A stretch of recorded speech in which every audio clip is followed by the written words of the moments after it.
What in the world is going on today? My name is Tara, and I hope you're having a terrific day. And if you're not, I hope this video is about to make your day just a little bit better. So, I woke up this morning to over 100 new subscribers on YouTube. Like, I don't even know how to begin to comprehend that. As a channel that only had like 1,000 subscribers, and not even a month ago, I hadn't made one YouTube video in almost 6 years. So just thank you everyone for all of your support, and welcome everybody that is new here. Yeah. Everyone is just so hyped right now, and I'm absolutely loving all of the energy coming from the Tales of Crestoria community. And just to top it all off, there were 6 additional SSR units announced on the Twitter last night. I honestly don't know how much more hype I can handle at this moment. So, before we get into the pre-release SSR tier list, I actually wanted to take a moment and make some comments on the additional SSR units that will be available at the release of Tales of Crestoria. Please consider subscribing and liking if you enjoyed this video, and you can always check me out on Twitch found in the description. So how we're going to do this is I'm going to read the character bios one at a time, and then give a little bit of a speculation on what I think that character will do in the game. So first up we have Estelle. Estelle is a kind-hearted woman who seems free of worldly concerns. Her pursuit of her fanciful dreams often creates turmoil around her. She enjoys books and has acquired a vast amount of knowledge from them. I am not sure what to think of Estelle as of right now. I heard some speculations going on in the Discord that she may actually be another SSR healer, and Mazilia was the only SSR healer in the beta, so another one would be gladly welcomed. Okay, now on to Jude, a young man who can succeed at just about anything he tries.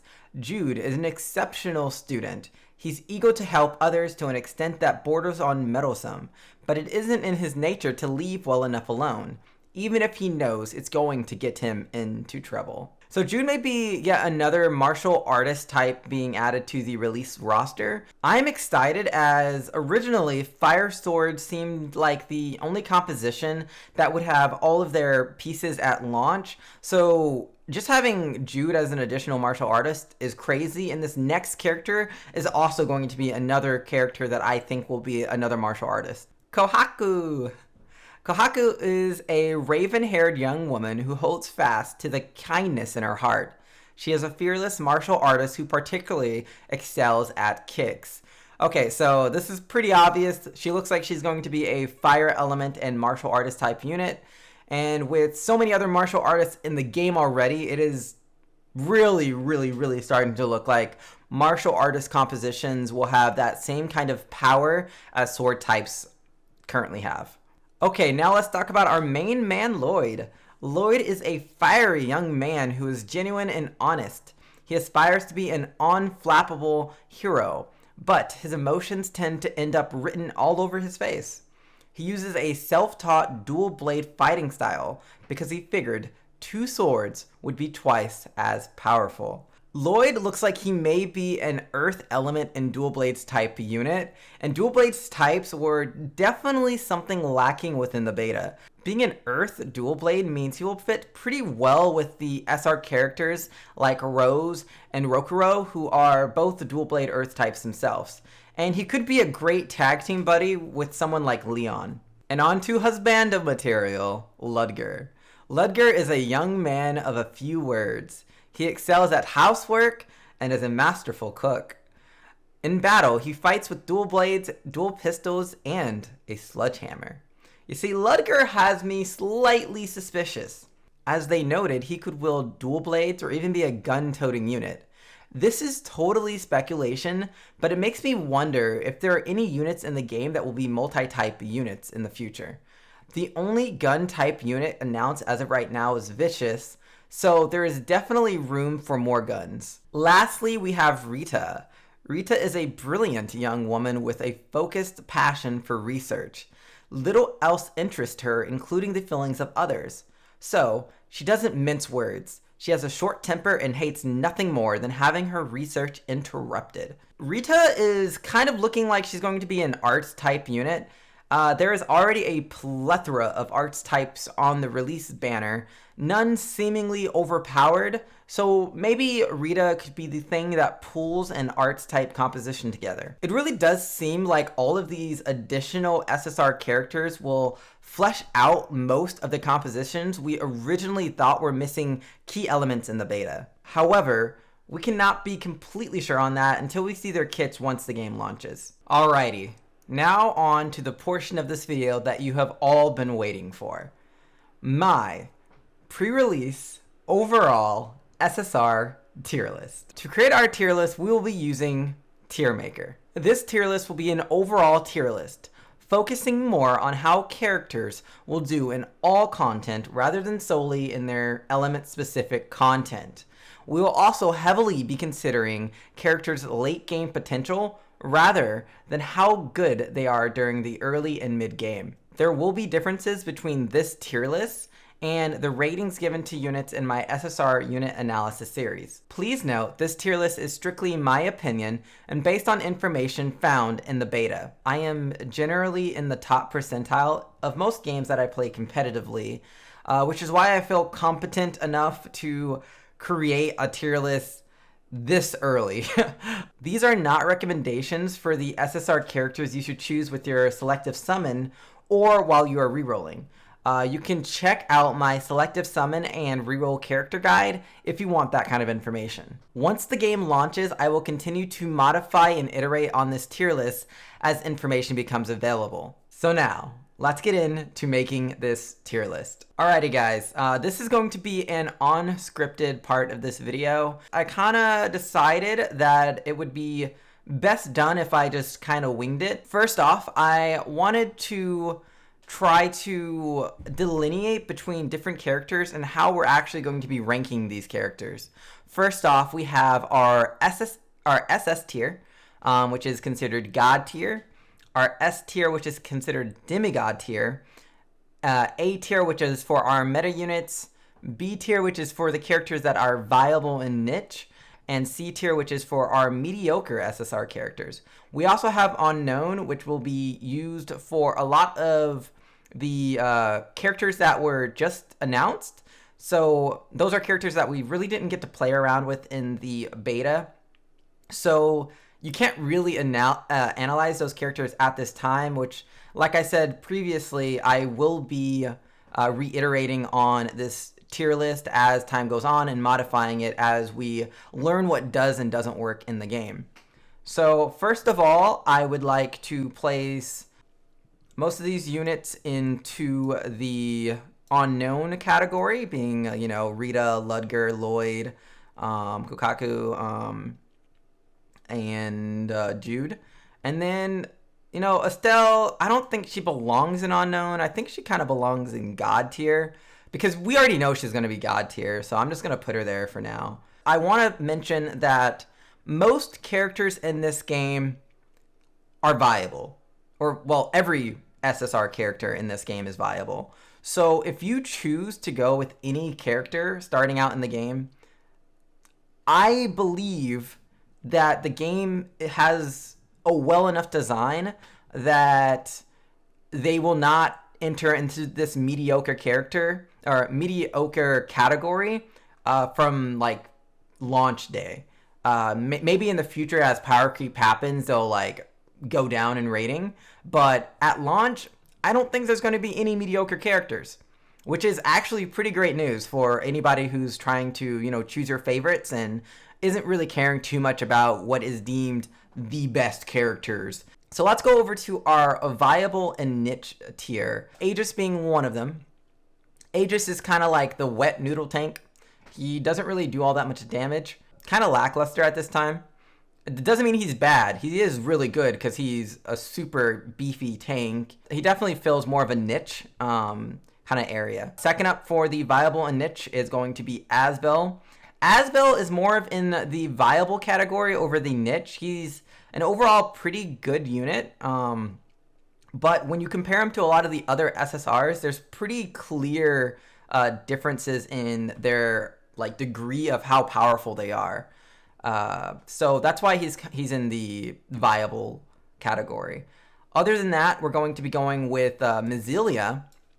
Mazilia, at first, I was thinking she would be pretty meta. You know, she's like the only SSR healer that was in the beta. Now we have these other additional characters that may actually be a healer. Like, people are speculating Estelle might be a healer.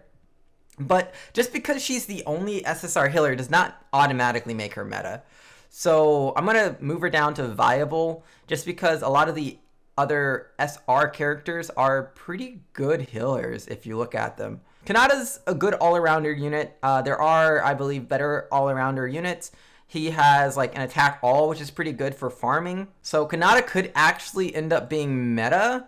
So I'm going to put him in the front of these four. And then Mazilia, I will put... I think Asbel would be in front of Aegis.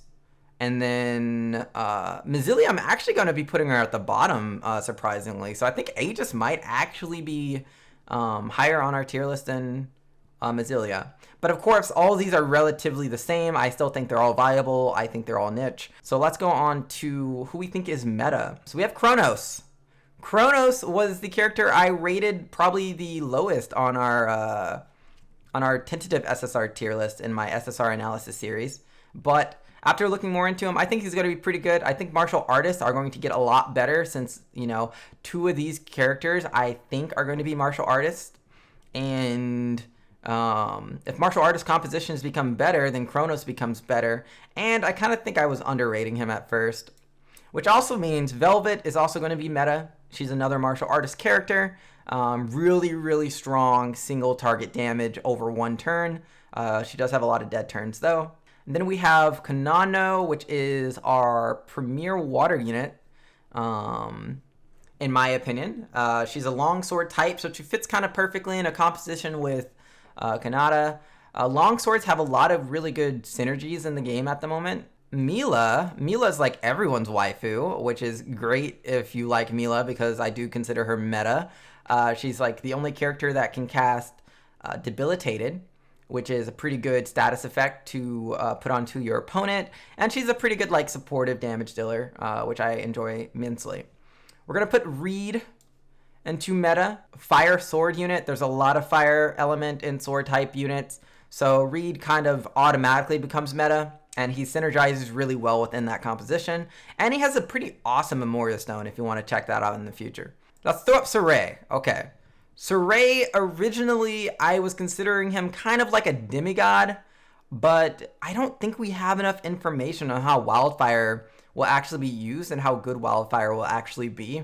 So I'm going to put him up, you know, toward the front of the meta list. Because I think in the future he could actually reach demigod status. But for now, I kind of want to be a little bit more cautious with who I consider to be demigods or even gods for that matter. Vicious up in meta as well. Vicious is one of those hit generators, a hit generator similar to Yuri, which is why Yuri is also going to be on our meta list. Vicious and Yuri, both great hit generators, both fairly tanky units. Vicious being a dark, Yuri being an earth. So if your composition requires any kind of hit generation, they're going to be your go-tos. Both really, really good. Now on to our demigods. So, who's going to be our demigods? All of these characters are Leon, Luke, Stan, and Cress. I originally made a video where I said Leon was a god tier unit. And I think that was a little bit rash of me to say. And after like much consideration, I've decided to bring him down to demigod tier. I do think in an overall tier list, he is like phenomenal. He's such a good dual blade character, and if these other dual blade characters like complement him in the future, he could like go back to his god tier status. But when you're comparing him to some of these other characters, he's not like that far ahead of them. So I thought it would be good to bring him down a peg, even though I do really, really love Leon. Don is crazy. He's like the fire element hero. He does a shit ton of damage. So that's why Stan's there. Cress is actually the demigod character that's there because he fits everywhere. Being a sword type unit, he kind of synergizes with so many different compositions that if you pick him in the early game, he'll last you through the entire game. So Crest is he's just solid, dude. Lastly, we're going to be talking about Luke. Luke is also considered a demigod to me. He's a hit generator similar to Vicious and Yuri, but I think Luke is a bit better than those two. After looking more into his kit, he has a lower overlimit cost, and he can also hit all, so I just decided to move him up to demigod, and I think I rated him too low in the past. So this is going to be my pre-release overall SSR tier list. I don't know if you guys were expecting this. Most units are good, so hopefully no one's mad at me for placing their characters down in the viable category. But yeah, thank you again for all of the support. As you can tell, I am super hyped right now, and it is my full intention to release additional Tales of Crestoria content leading up to the release and beyond. Please be sure to like and subscribe if you want to see more Tales of Crestoria content just like this. And if you want more discussion in the future, please head on over to my Discord or check me out sometime on Twitch, found in the description. Bye-bye now.